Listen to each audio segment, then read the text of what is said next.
వెళ్ళామని చెప్తున్నారు పోలీసులు. మనం నమ్మాలి కదా పోలీసులు. ప్రాథమికంగా వెళ్తే ఇంట్లో లేరు. అయితే ఆ అబ్బాయి ఫోన్ సిగ్నల్ ఆఖరిసారిగా వాళ్ళ మేనమామ ఇంట్లో నుంచి వచ్చిందంట. అందుకని మేనమామ ఇంటికి వెళ్ళి ఇచ్చారు. బండి సంజయ్ ఇంటికి అతికిచ్చారు. అక్కడికి వెళ్ళి ఇచ్చారు. ఇస్తే ఇప్పుడు ఆ పిల్లోడు ఏం చేశాడంటే, చాలా చిన్నపిల్లోడు కదా పాపం, ఒక ఆడపిల్ల మాయ చేస్తే మాయపడిపోయాడు, హనీ ట్రాప్ చేస్తే హనీ ట్రాప్ అయిపోయాడు. కానీ పిల్లోడు హఠాత్తుగా పెద్దోడైపోయి నేను అసలు రానండి విచారణకి, నాకు కొంచెం టైం కావాలి, మీరు చాలా తక్కువ టైం ఇచ్చారు, నేను 15వ తారీఖు వస్తానండి విచారణకి, నేను ఈరోజు రాలేనని ఆయన మెయిల్ చేశాడు. ఎంత గొప్ప విషయమో చూడండి. మరి మెయిల్ చేస్తే ఆ మెయిల్కి పోలీసు వాళ్ళు ఊరుకున్నారు. మరి ఏం చేస్తారో చూడాలి. ఇప్పుడు ఇవాళ బెయిల్ కోసం అని చెప్పి ట్రై చేస్తున్నాడు. బెయిల్ వస్తే ఇంకేమీ అబ్బాయికి పట్టపగ్గాలు లేవు. బెయిల్ రాకూడదని మేము మాలాంటి వాళ్ళని కోరుకుంటున్నాము. సరే, ఇక బెయిల్ రాలేదనుకోండి, అప్పుడు రాష్ట్ర ప్రభుత్వం ఏం చేస్తుందో చూడాలి. రేవంత్ రెడ్డి ఇంట్లో దాపెట్టినారు అని చెప్పి కొంతమంది అంటున్నారండి. తెలీదండి, నాకు తెలియదు. నేను గ్యాసిప్స్ అవన్నీ ఉండవండి. ఆయన చూసి కాపాడుతున్నా కాపాడే ఉద్దేశం ఉంటే సిట్ ఎందుకు వేస్తాడండి? మనం కూడా కొంచెం లాజికల్గా ఆలోచించాలి. ఇప్పుడు వాళ్ళైనా ఎంతవరకు చేయగలుగుతారు, ప్రభుత్వాలైనా. ఇప్పుడు అక్కడ ఉన్నది సాక్షాత్తు కేంద్ర మంత్రి, కేంద్ర సహాయ శాఖ మంత్రి. మరి ఆ పార్టీ వాళ్ళందరూ ఆయనకు సహాయంగానే ఉన్నారు.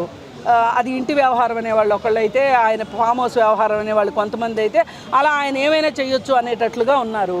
మరి ఇలాంటి పరిస్థితుల్లో రాష్ట్ర ప్రభుత్వం ఇప్పుడు బెయిల్ దొరకలేదనుకోండి అతనికి, అప్పుడు రాష్ట్ర ప్రభుత్వం ఏం చర్యలు తీసుకుంటుందో చూడాలి. అంటే ఎంత సీరియస్గా అగ్రెసివ్గా వెళ్తుందో చూడాలి. మరి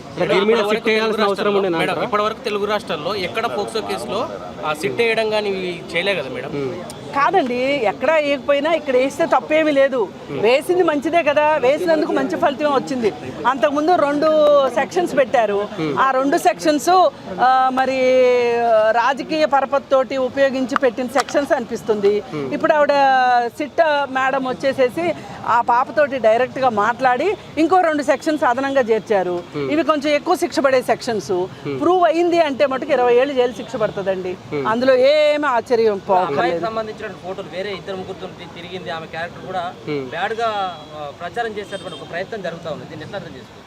ఇది కావాలని ఇప్పుడు ఆ అమ్మాయి మంచిది కాదు, ఆ అమ్మాయి క్యారెక్టర్ మంచిది కాదు, వాళ్ళ అమ్మ క్యారెక్టర్ కూడా మంచిది కాదు అని చెప్పి కొంతమంది మహిళా మనులు చెవుల్లో ఇల్లు కట్టుకుని మాట్లాడుతున్నారు, వీడియోలు చేసి పెడుతున్నారు. వాళ్ళ దగ్గరే ఈ ఎఫ్ఐఆర్ కాపీ అసలు బయటికి రాకూడదు, పోక్సో చట్టం ప్రకారం ఎఫ్ఐఆర్. వాళ్ళ దగ్గర ఎఫ్ఐఆర్ కాపీ ఉంది. ఆ అమ్మాయి ఫామ్ హౌస్లోకి వెళ్ళి బయటకు వచ్చేది, వెళ్ళేది వచ్చేది అవి కూడా ఉన్నాయి. అసలు ఇవన్నీ ఎక్కడి నుంచి వస్తున్నాయి? ఆ అమ్మాయి డేట్ ఆఫ్ బర్త్ సర్టిఫికేట్లు 2 రకాల సర్టిఫికేట్లు ఉన్నాయి కాబట్టి వీళ్ళు మంచివాళ్ళు కాదు, అంటే చట్టాన్ని ఉల్లంఘించే మనుషులు.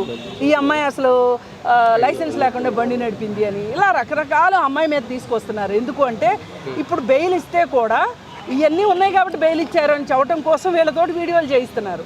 ఇప్పుడు ఎవరైతే మనం ఒక లేడీ జర్నలిస్ట్ మామూలుగా ఇప్పుడు ఫ్యామిలీ ఫోటోస్ బయటికి రిలీజ్ చేస్తుంది, అది కేసు పెట్టొచ్చండి ఆవిడ మీద. వాళ్ళ ఫ్యామిలీ ఫొటోస్ ఎట్లా రిలీజ్ చేస్తారండి? వీళ్ళకేం హక్కు ఉందండి?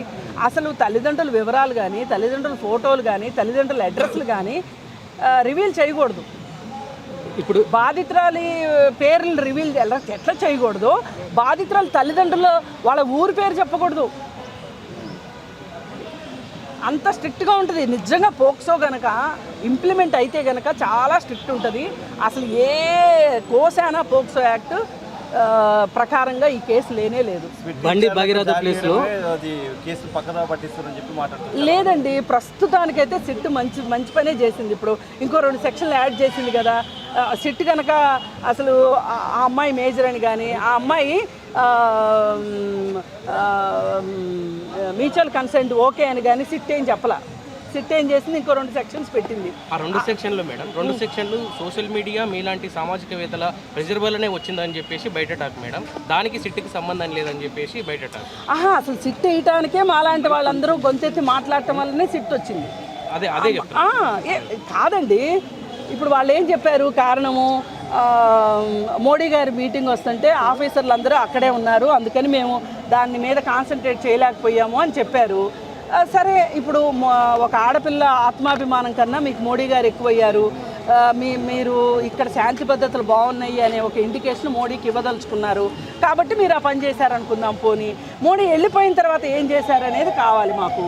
మోడీ వెళ్ళిపోయాక మీరు సిట్ వేశారు, ఈ సిట్ వల్ల ప్రస్తుతానికైతే మంచి జరిగింది. ఈ వాట్ నెక్స్ట్ అనేది చూద్దాం.